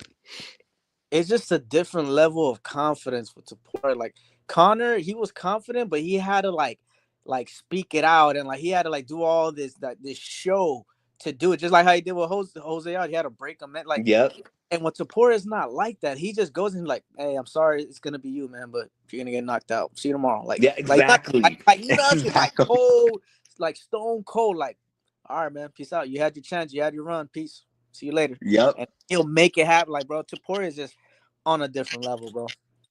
I like fighters who have that kind of confidence, who like they manifest things and that it Yeah, happens. bro. That's And why I it's was a like fan of that's scary. Adesanya That itself O'Malley. is scary, actually. Like, It like is. imagine, bro. Like you're like imagine this weekend you're about to fight Taporia, and you just see that shit. Like he's already celebrating winning. Like, and you're just right That's there, like, true. fuck, like, damn, he's been doing this the whole time. Is it gonna be me? Like, bro, that'll fuck with your head itself. Totally. Like Oliveira, I could tell was like shook before the fight a little bit. Yeah, bro, that shit's fucking Taporia. I mean, look, I'm not like the biggest Taporia fan. I'm not a hater of his, but I mean, I do like his fights. I do like watching him fight. He's good. He's dope. And what's fun? You might okay. Look, hold on. Let me say this real quick. Okay, there's talking about maybe Gaethje right next, which I think would be cool. But if they may, I wouldn't mind Patty because I can't stand Patty, and I would like to see Ilya to knock his ass out, bro. Me That's the too. only reason I would like Patty for like. They're saying that they might give Patty the title next. And I kind of hope they do, even though I think it's fucking unfair. But I hope they do, so they can knock his ass, so Taporia can knock him out.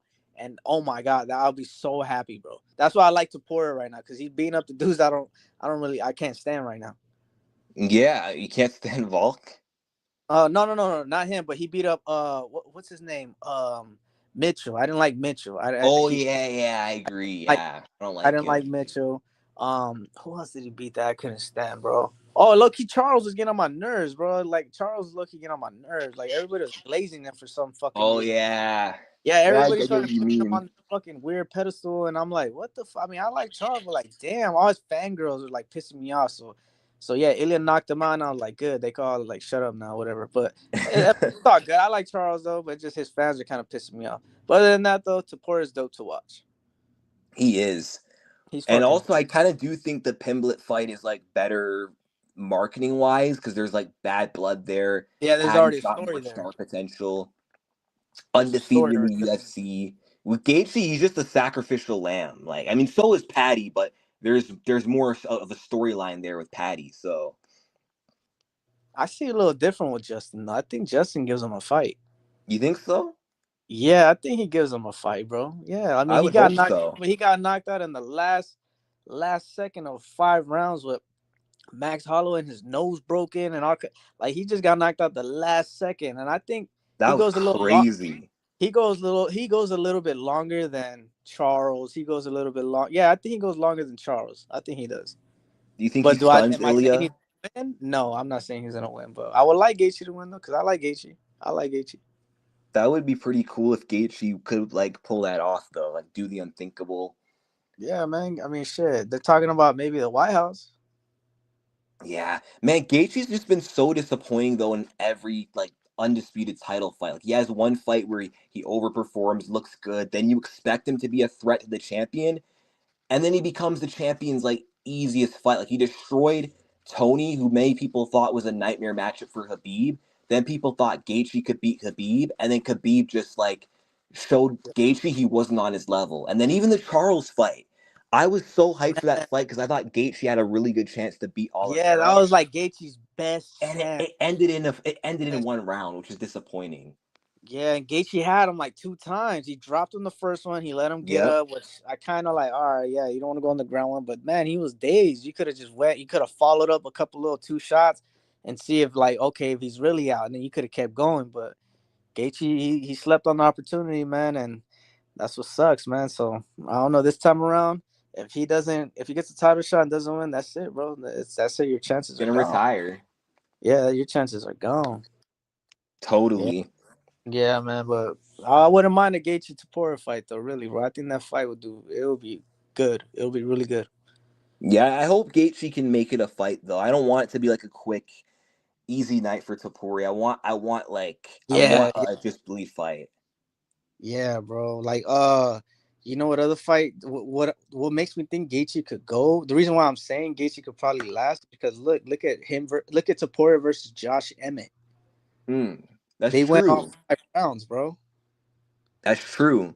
I don't know if you remember they main event one time earlier last year, I think, or the year It before. was June 2023, I think. Yeah, Yeah. yeah. Josh Emmett went all 5 rounds with Topuria, bro. Yeah, it got destroyed. But yeah, I was shocked that he survived because I think I picked Ilya to win by club and sub. I said he'd drop Emmett, which he did, but I thought he'd sub him. And I think he came close in a few moments, but yeah, Emmett's toughness like surprised me because Yair finished him like one fight before. Yeah. Oh yeah. That's right. That's right. For the title, right? For the interim title. Yep. Yeah, I forgot about that. That's true. That's true. I forgot about that. But that's the reason why I think Gaethje could put up a fight with Topuria. But I mean, this is a different type of. The last 3 fights is a different type of Topuria versus when he was fighting Josh Emmett, beating Mitchell, beating I forgot who else it was, but yeah, Topuria is just starching motherfuckers right now, and he's on cloud 9 right now. He seems pretty much untouchable. It's so insane. Like I knew Ilya had champ potential, but I didn't think he'd go on to be that good. Like Yeah. I actually picked Volk to beat him in that fight, and then I picked Holloway to beat him, and then he beat both. And I knew he could win those fights. I didn't know he could KO Holloway because Holloway's never been knocked out before, which was like insane. And then when he moved up to lightweight, I'm like, okay, yeah, I'm not doubting this guy anymore. Like I picked him against Oliveira, and I remember like I'm like this guy has a chance to beat Islam if that fight was gonna happen. Like I Dude, and remember what's being crazy scared is for Islam too. smaller. He's even smaller than dudes in featherweight. It's crazy. Like he's small. Yeah, He was smaller than Max, way smaller than Max, and just boom, dropped him. Smaller than yeah. Mitchell, dropped him, boom, or subbed him. Like, bro, he's small. Bro, you got to give Topuria his props, bro. And he's in lightweight doing this shit now. Like everyone up there's bigger than him, and he's Could you fucking. imagine if Topuria stayed at featherweight and didn't vacate? Volk right now would not be a two-time Oh champion. yeah, no, that wouldn't. Yeah, no. Right now, if Sapporo was at 45, he would have been stayed at 45 champ. There ain't nobody right there. I thought Silva. I was like thinking, oh damn, why did Taporia leave? Because Silva was on his way, you know. And then Diego Yeah, happened. and then Diego, and then now I'm like, oh, what if it was Diego versus Ilya? But now I'm like, nah, Yeah. I think Ilya knocks out Diego too, though. I really do, because if Volk beat Diego, then Topuria is knocking That's him out. true. And Yeah, that was honestly impressive that Volk was able to come back at his old age off this layoff yeah, and actually get the dude. title back Diego because is I not thought no he'd walk get in the slept by park. Diego. Yeah, Diego is not no walk in the park. So Volk doing that, becoming champ against him. And Diego is. I think he's one of the best up there at 45. He's one Me of the too. top three. I think he's like one of the best right now. And And the fact, yeah, he's durable as fuck. that's true. Great chin, relentless pressure. Yeah, bro. He's scared. I would hate to fight him, bro. Me too. Yeah, I'm But like I'm this motherfucker disappointed doesn't. about Gene Silva. I mean, I would still like to see that fight though, because with Silva and Topuria, but I think Topuria knocks him out. Yeah. So look, if by the next fight, whatever they make official with Topuria's next title defense, whether it's Patty, whether it's Justin, if Topuria knocks out the next dude, like bro, that's it, bro. Like Topuria's not going nowhere, bro. He's not. Nope. He's not, and So especially if it's fucking Islam. He knocks out Islam. Like, bro, Topuria is probably gonna go down as probably as the GOAT. yeah, the real like go like no like oh steroid talk no like or whatever like nah he went out clean defend like beat the best of the best like that's the only reason why I'm going for Topuria nowadays. I'm like bro I think him and Hamza are like him Pereira are the only ones right now that could go for like three weight division champ. They're the only two right now I think in my opinion. Yo, I want Pereira to challenge for the heavyweight belt. I know he only wants to fight John, but it's like, dude, if you I don't have a problem with him chasing the Jones fight because that's legacy. But if he beats John, he has to fight for the heavyweight belt because this is the perfect opportunity to do something that's never been done before. Be the Oh, first fighter in MMA UFC history to become a 3 division champion. And I mean, I don't think he would beat like Aspinall, but who knows? I can't bro, doubt him. I I think picked against him in the last fight, I and think he I you think know he can won. do. So I really you think think he could win? yeah, I think so. Hell yeah. I would. Yeah. I look. I'm not gonna put it past them. Yeah. Nah, Alex could do it, bro. Alex don't give a fuck. He don't have no fear. He'll go up. He wants to go up there. He Yeah, wants to and go that up would there. be legendary. Like Go ahead. he might be the GOAT if he does that. Yeah. Hell yeah. That's what I want to see. That's why I'm like, I want to see somebody do it. Oh yeah, and then the Shamaev. Shamaev could do it too. Look. Oh no, he was never 170 champ. So yeah, he could never That's beat the. true. Yeah, could have been 170 if he would have made weight, but nah, that didn't happen. So right now, the only ones that could become three weight division title holders is Topuria and Pereira right now. They're the only ones that could do it right now. That's why I'm like Mm. still shine because I want to see that. I want to see history be made. Yeah, me too. Me too. Yeah, man. Yeah, if Pereira beats John Jones and then wins the heavyweight belt off whoever's champ between Cyril Gane and Aspinall, no doubt he's probably the greatest of all time in MMA. Yeah. And he Yeah, may bro. even surpass Jones just by beating him. Yeah, bro. Literally, bro. A lot of things could happen. It just the UFC just it's like bro, the more I've watched UFC and the more I became a fan, like I think everything is just based off like they don't want to destroy their money makers. That's what it is. Yeah. They don't want to destroy that. Like they like okay, for instance, like let's see. Well, yeah, like we just talked about Connor. Like you see how they protected Connor for a while. In my opinion, they Yep. protected Sean O'Malley. They protected his ass too. They protect him That's a lot. true. They They protected him. delayed Marab.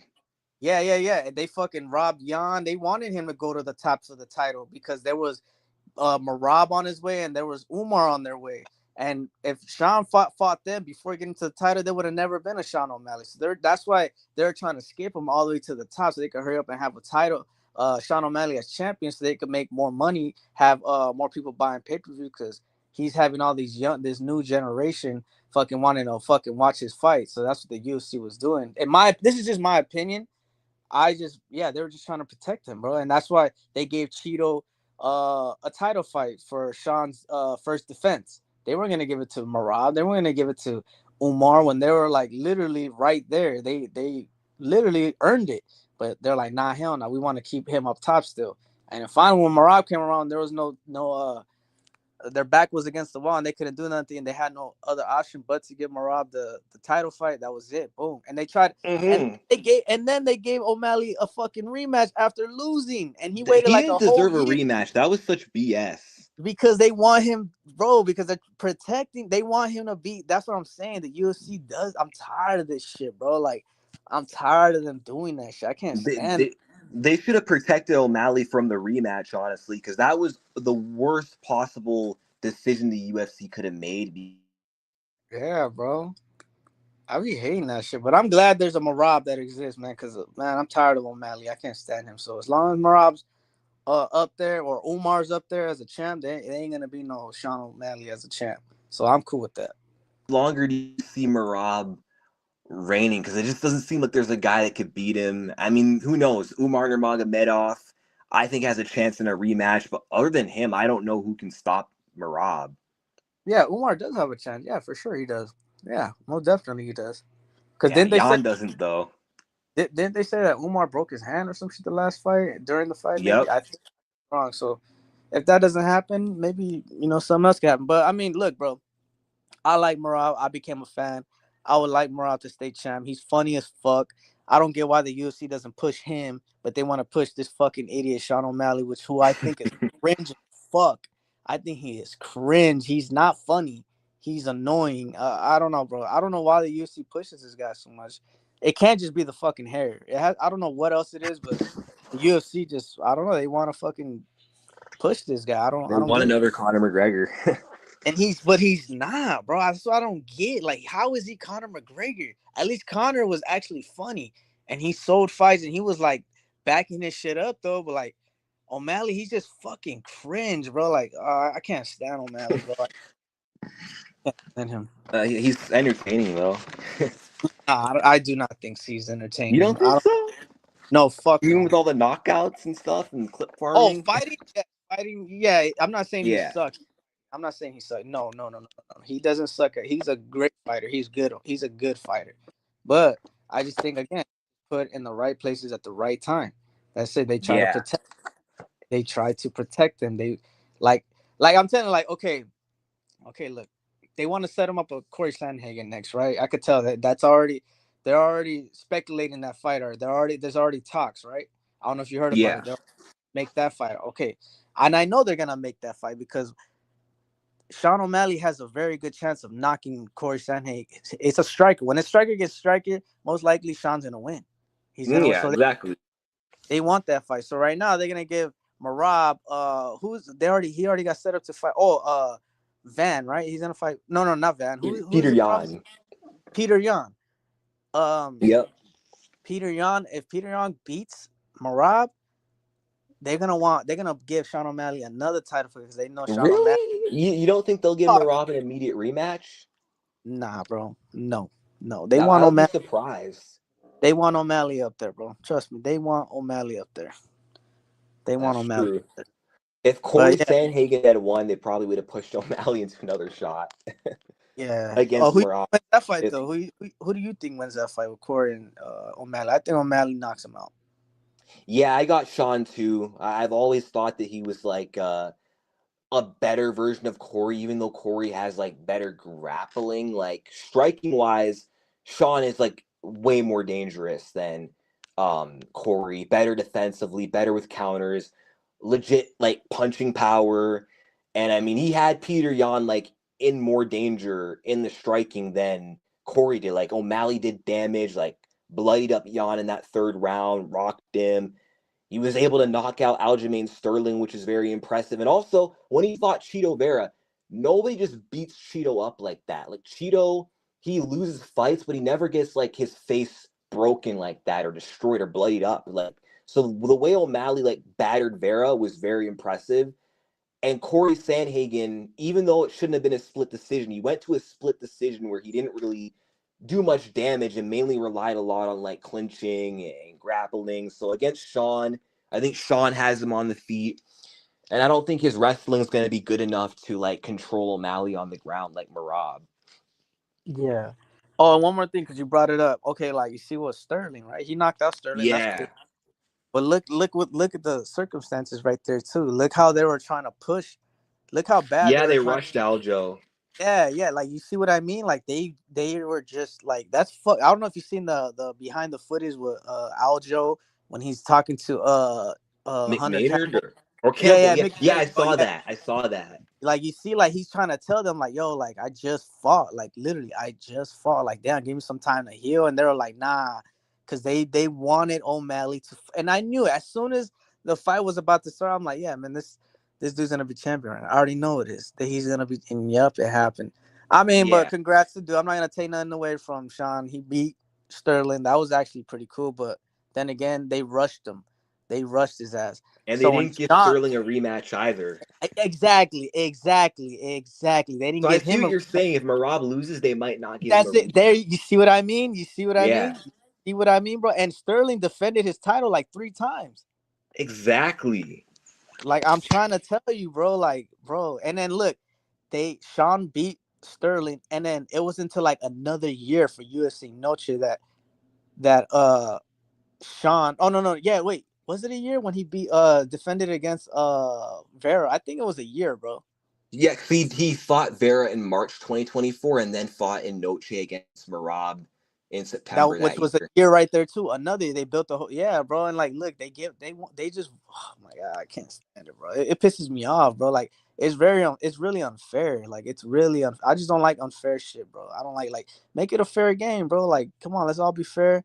Let them fight. And let's see who really is the best. Like don't try to like make shortcuts for the other fighter because you want him to be the guy. You know, like that's fucked up, man. That's true. Oh, do Yeah. you So think, by the way, do you think Joshua Van can get it done against Pantoja, or do you think it's going to be another Pantoja defense? nah, I think Pantoja gets it done. I like Me Van though. too. Me I like. too. But nah, it's not gonna happen. Yeah, it's not gonna happen. Pantoja, yeah, right now, who's who's up there with Pantoja? They can't give Moreno another one because he fought him already 3 times. I mean, there's Manal Cop, but his career is cursed because every Oh, fight keeps getting canceled. So you're right. You know what? Manel Cop is the only one I think that can do it. Manel Cop is good, bro. He's good. definitely, They should make that fight after that fight. They should make that one. I know Manel yeah. Cop be a little annoying or whatever, but dude could fight, man. He could fight. And he's fighting Royval December 13th, but I'm so afraid that fight's just gonna fall through a third time. And if it would have already happened on its first booking, Pantoja would or Manal probably wins and gets a title shot against Pantoja in June instead of Kai Kara France, or he'd have the chance to sit and wait for the winner of Pantoja versus Kai, which would be Pantoja, and we'd be getting that fight instead of Van. Like, I don't know if Van is ready. You know, he's young, 23 years old. Pantoja has too much experience, so it's hard to Yeah. see Joshua getting it done. He's good, but I don't know if he can deal with Pantoja's grappling. Yeah, it's not, bro. And yeah, no, it's not. But yeah, again, just like you said, he's good, bro. I like Van, bro. Don't get me wrong. I like Van. I do. It's just, it's almost like the obvious. It's like, no, he's not. Pantoja's gonna win, bro. Like he's going to win. Van is more. All his fights are just striking. Pantoja is like there's submissions. Or there's all kinds of stuff to how he can get wins, and it's just, yeah. I don't just see. Yeah, Pantoja's gonna beat him, bro. He's gonna beat him. I'm just I think they should make the Manel Cup fight next. That's the only way I think Pantoja has the best opponent or the best how do you say it? The only way out basically. I think Basically, yeah. What if he moves up? If Pantoja wins and challenges for a second belt against Marab, do you think he has a Marab, chance against Marab? Marab. It would Yeah, be a I'd go good with fight. Marab too. Be a good fight, but yeah, Marab nah. Marab is just different, bro. That's why I like Marab, man. I like him, bro. I like Marab a lot. I like him. Like, He's I dope. think it could be a scrap on the feet, and Pantoja could threaten him striking, but Marab has way better wrestling, way better cardio, and I don't know if Pantoja is like a threat from bottom with his subs. He's mainly dangerous when like he can get to your back. Yeah. What would be cool though is it would be tight if they give Mighty Mouse one more shot to come back and fight Pantoja. That would be a good one right I there. wish we could have seen that fight, man. That would be fucking insane, bro. And right there, if that fight happens, I think Mighty Mouse gets it done. I mean, if Mighty Mouse was still in his prime, yeah, but I don't know how good he'd be now. Like, Yeah, it's so different. Yeah. but like prime DJ would win for sure, totally, Yeah, fuck yeah. How old is he? Like what, 37? something like that. Nah, 37, 38. Pantoja could still make it happen. I mean, Mighty Mouse could still make it happen. But then again, yeah, he's not in the game like that though. He's not. He's been out already, so yeah, it's a little different. But real quick, I wanted to ask you. Okay, this weekend, Cyrell or Tom? Who you got?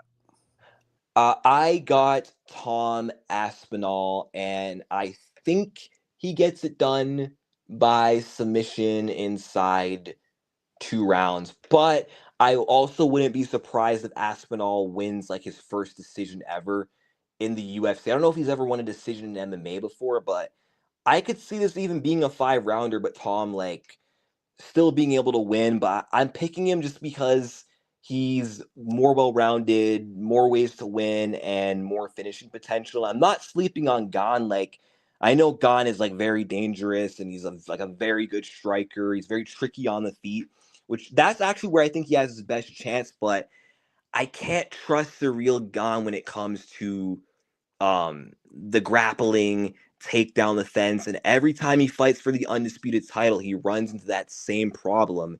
And now he's fighting another champion with really good grappling, and Aspinall came up in jiu-jitsu, so yeah, I don't know if it's gonna be a good night for Surreal. But what about you? Yeah, I got Aspinall. I mean, I would like Game to win. I would like for him to win. Mm-hmm. But I mean, if I'm putting money on this fight, I'm gonna go Aspinall, TKO under 2. So you think he catches him on the feet or just takes him down and beats Dude, him up?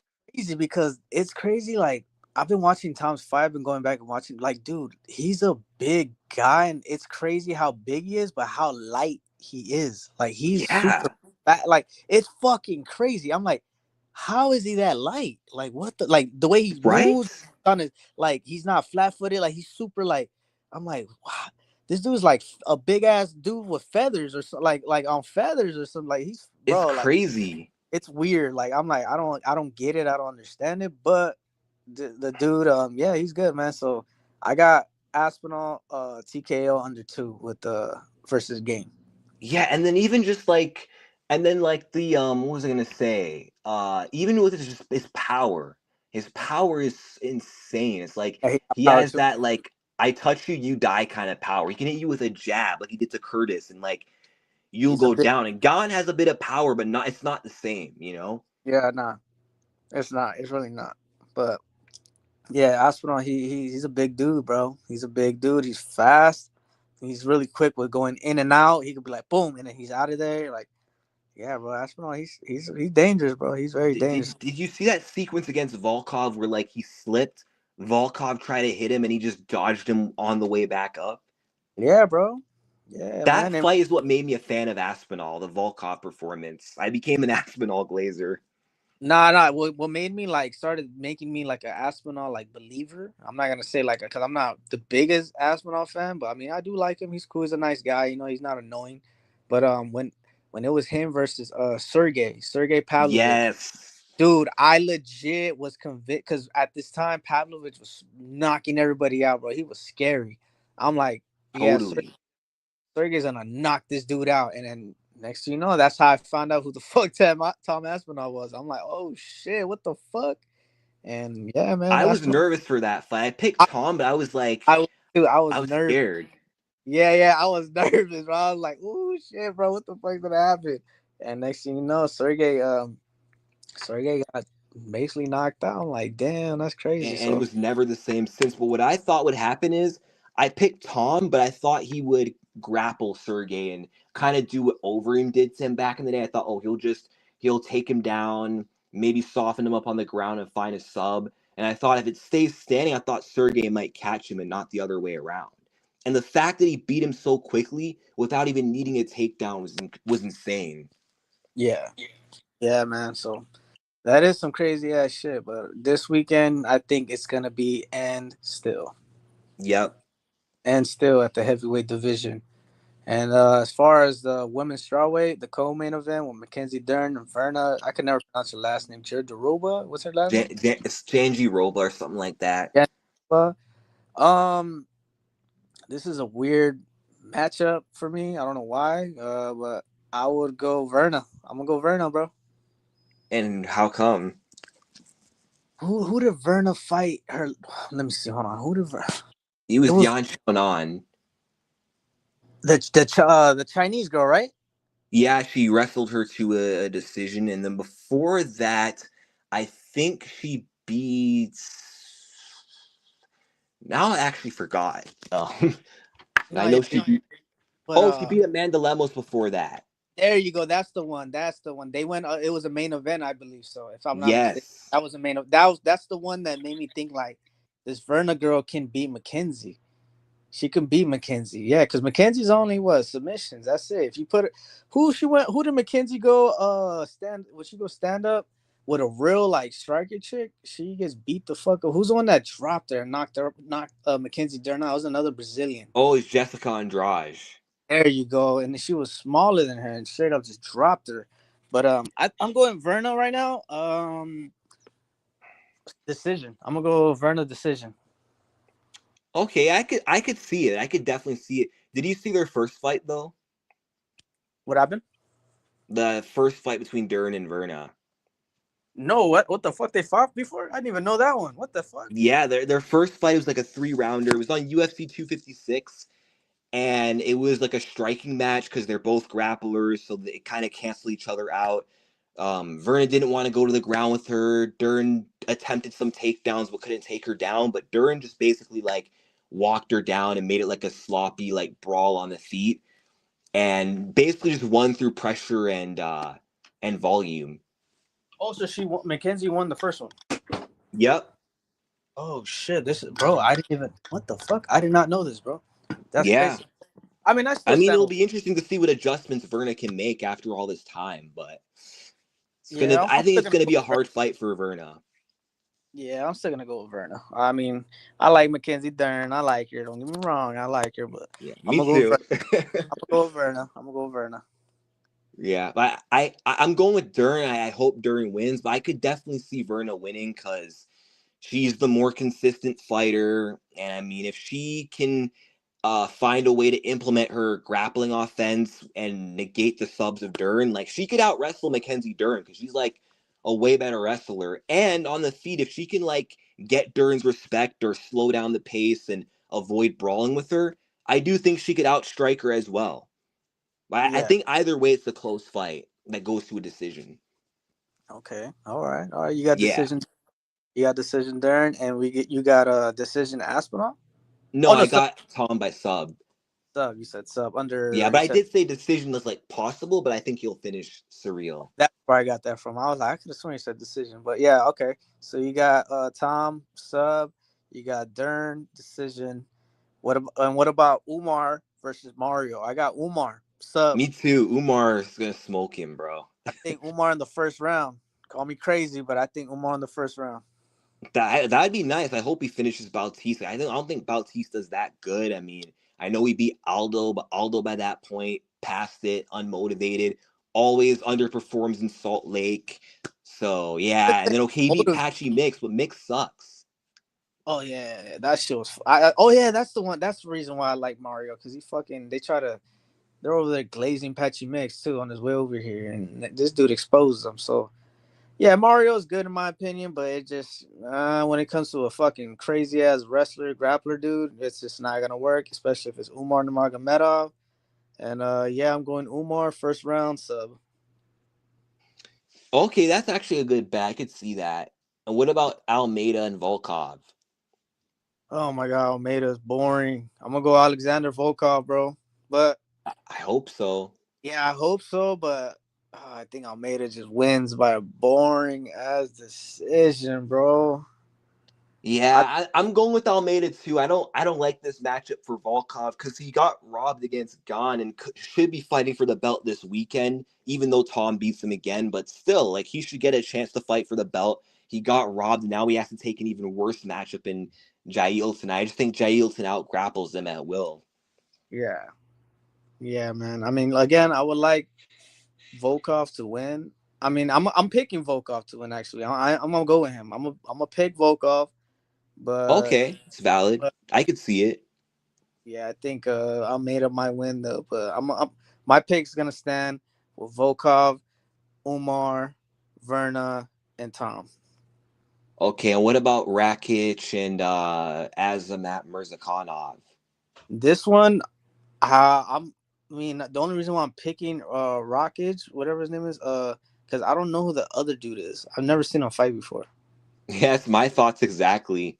Yeah, I've never seen who the other. I've never seen this guy before. I mean, I've seen Rockage fight, but Yeah. dude. So this is kind of like just me being biased, but I guess I'm gonna just go with Rockage.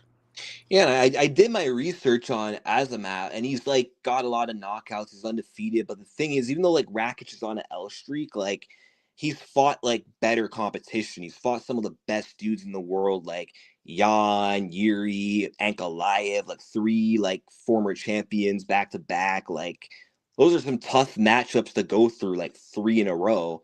Whereas Azamat fought like a bunch of cans, and Rakic is like still good.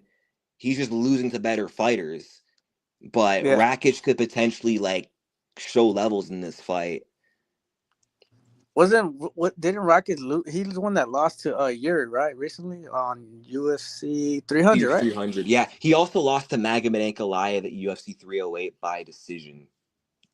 Hey man, those are some good guys. You know, those are not. Exactly. I mean, he ain't just losing to no Joe Blow from down the street. Nah, hell no, he's losing to some good ass people, bro. Like, I'm not gonna take nothing away from him. You know what I mean? And remember what So happened last time when people thought Walker was gonna lose to that Chinese guy, including me, but he proved that he's still one of the top, dudes of the division, and that Zhang guy was not ready for the top. So I could see a similar scenario here.